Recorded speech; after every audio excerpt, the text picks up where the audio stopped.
Hello, my name is Philip Totaro. I'm the founder and CEO of market research firm IntelStor. Welcome to your weekly dose of truth to power.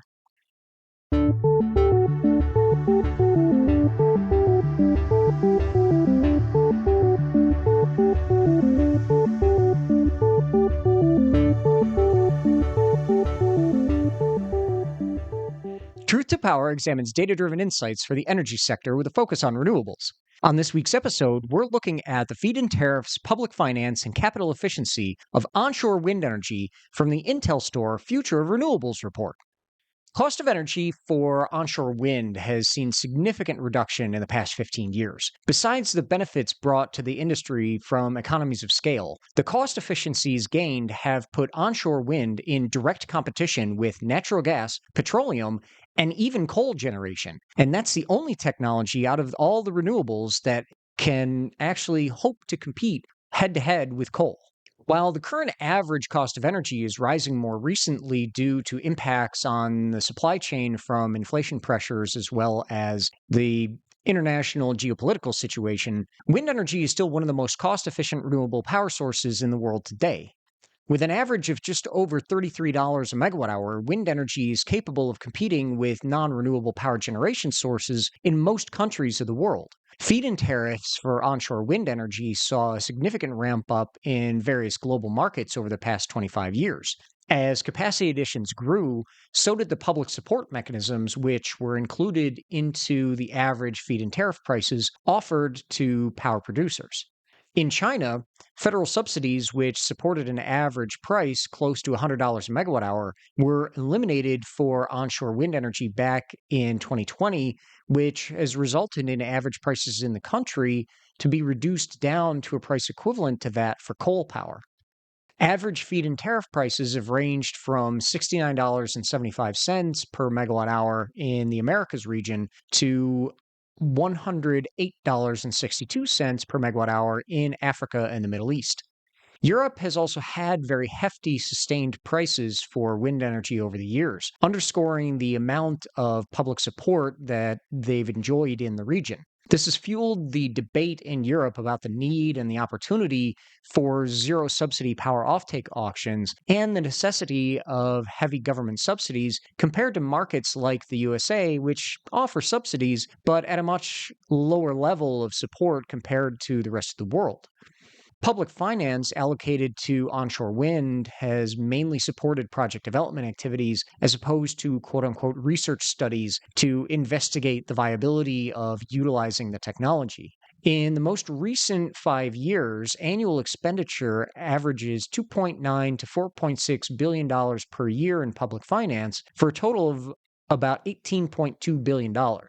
In that time, 33.5% of public funding was spent in Europe, 31.1% in the Americas, 19.7% in the Asia-Pacific region, and 15.7% in Africa and the Middle East. Since the year 2000, a total of $60.3 billion of public finance has been spent on onshore wind energy.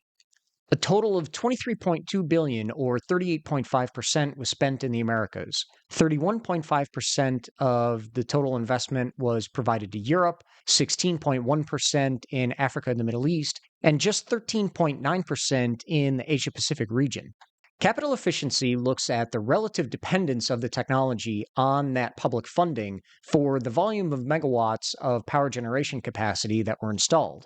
For onshore wind, capital efficiency is one of the best for renewables due to a limited amount of public funding allocated compared to the total installed capacity of 1.2 terawatts, as well as how relative that is to the total public funding allocation for all renewable energy, which was $396.6 billion in the past 25 years.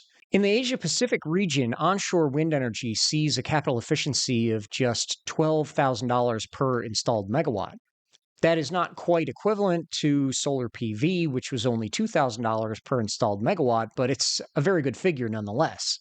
Both Europe and the Americas offer a sensible capital efficiency of $72,000 per megawatt and $97,000 per megawatt, respectively.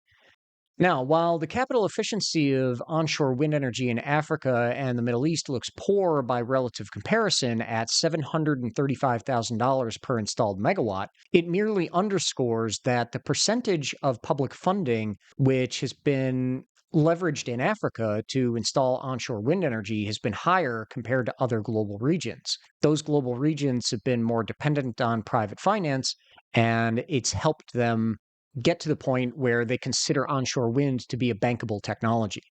Thank you for joining me this week. I'm Philip Totaro, and this has been your weekly dose of truth to power. We'll have more to come from this IntelStor exclusive report, The Future of Renewables, next time on Truth to Power, including a look at the installed capacity and global region market share of solid biofuels.